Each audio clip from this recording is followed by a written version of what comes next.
The Golden State Warriors, the most dominant team of this decade, may finally be over for good. Just 3 years ago, everyone was saying the same thing, and then they won a championship.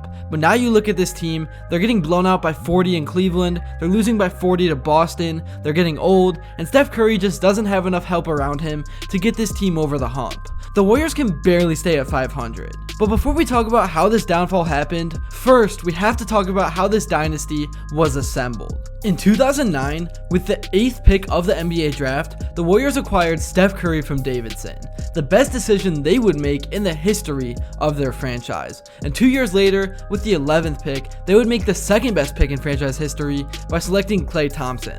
Finally, the year after that, they would complete their core roster of stars by drafting Draymond Green with the 35th pick of the 2012 draft. Before we continue on, I would like to give a shout out to the sponsor of today's video, Shake. The reality of sports gambling is that 93% of bettors lose money, but in this free to download app, you can challenge your friends, make predictions, and have a chance to win gift cards from major brands like Chipotle and Taco Bell, literally just from making correct picks. So stop losing your money and making ridiculous parlays. Download Shake today using my QR code or link. I will list it at the top of my description, and I will also pin a comment. And the link is playshake.app.link/SpencerP. Alright, so now that they had all the main tools they needed, they made their first playoff run with the new squad in 2013, but they eventually lost in the semifinals to the Spurs, and in 2014, they made it to the playoffs again, but they lost in the first round. The Warriors had nothing to show for their efforts so far, but that all changed in 2015,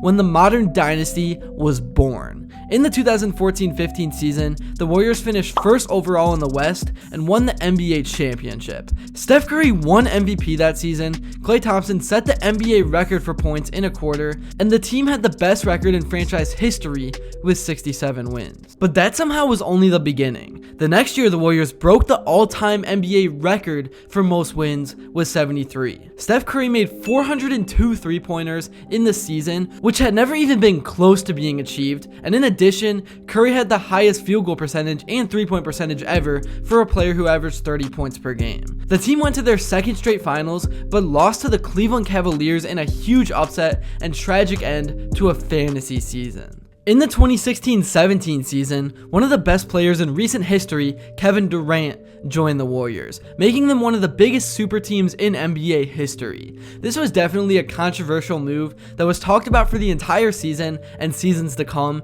and the Warriors swept every team leading into the finals and almost had a perfect postseason record, going 16-1. They won the NBA championship, then went back and swept the Cavs to win to repeat as champions in the 2017-18 season.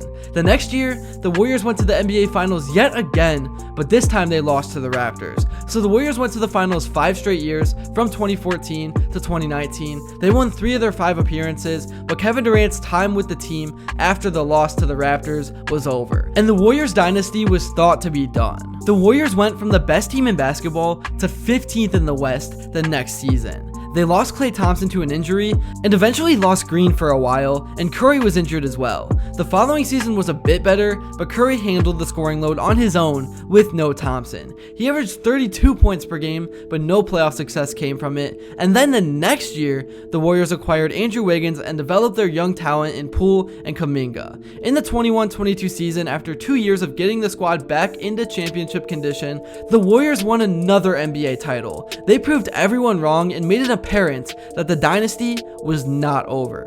But after this, the decline started to happen for both reasons that were and also were not the Warriors' fault. I mean, at the end of the day, Father Time did play a factor because the core 3 was starting to get out of their prime, but I did think the front office made some decisions that ended up being costly, including the failure to replace declining players at the right time. In 2021, Golden State sent D'Angelo Russell, who they acquired in a sign and trade for Durant, to Minnesota in exchange for failed number 1 pick Andrew Wiggins. Wiggins seemed to be the perfect player for a team that lacked wing athleticism, shot creation, and defense, and he showed his maximum potential as he was the second best player in the 2022 championship run. However, Wiggins came back to earth after a family crisis in 23 and just hasn't been the same since. Furthermore, outside of Wiggins, the Warriors never attempted to make a move to upgrade the talent around Curry, whether through trades or free agency. As he has slightly started to decline, he hasn't really been able to carry inferior rosters through playoff series series like he used to, and the league is too talented to have only one shot creator on the entire team. Golden State attempted to straddle the young core and the older core and do a two timelines approach,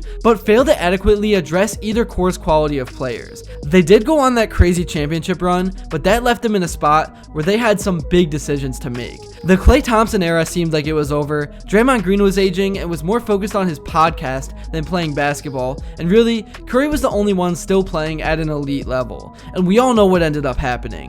Klay Thompson went to Dallas, and Buddy Hield ended up a Warrior. So now instead of the Splash Bros, it was the Splash Buddies. And the season actually started off very well. The Warriors were red hot, and it almost seemed like the version of Buddy Hield we were seeing was better than what they had in an older Klay Thompson. They started off the season 10-2, but things only went downhill from there. Before the beginning of this season, I really did think the Warriors had a chance to be a better team than what the consensus on them was. I didn't view them as a finals contender, but I thought they could be a team that could get into the playoffs as a 3, 4, or 5 seed. I thought because of how good they were last year when Draymond played, seeing him and Curry on the court together healthy would translate to 45 to 50 wins. But the truth was, while this team has just been trying to stay afloat and keep their head above the water, other young and up-and-coming teams have gotten better. And there is just such a large talent and age gap now between the Warriors and teams like the Celtics, Cavs, and Thunder. And after that 10-2 start, the Warriors just completely fell off, and it's honestly kind of been sad to watch. I think we all knew it was coming,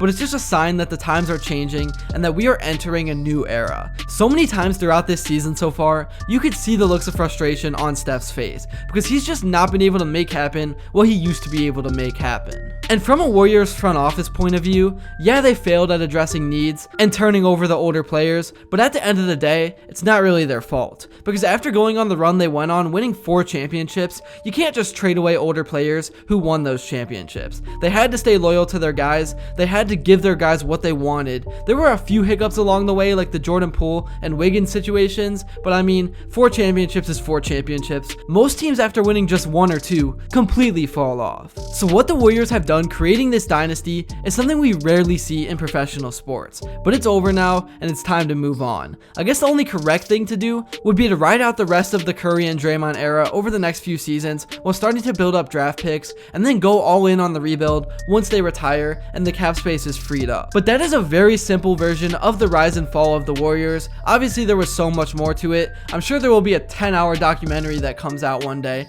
but that's all I got for this video. Thank you all so much if you made it to this point, and if you enjoyed and haven't yet, please be sure to drop a like and subscribe because your support truly does mean the world. And also, let me know what you would like to see next, and until then, I will see you all later.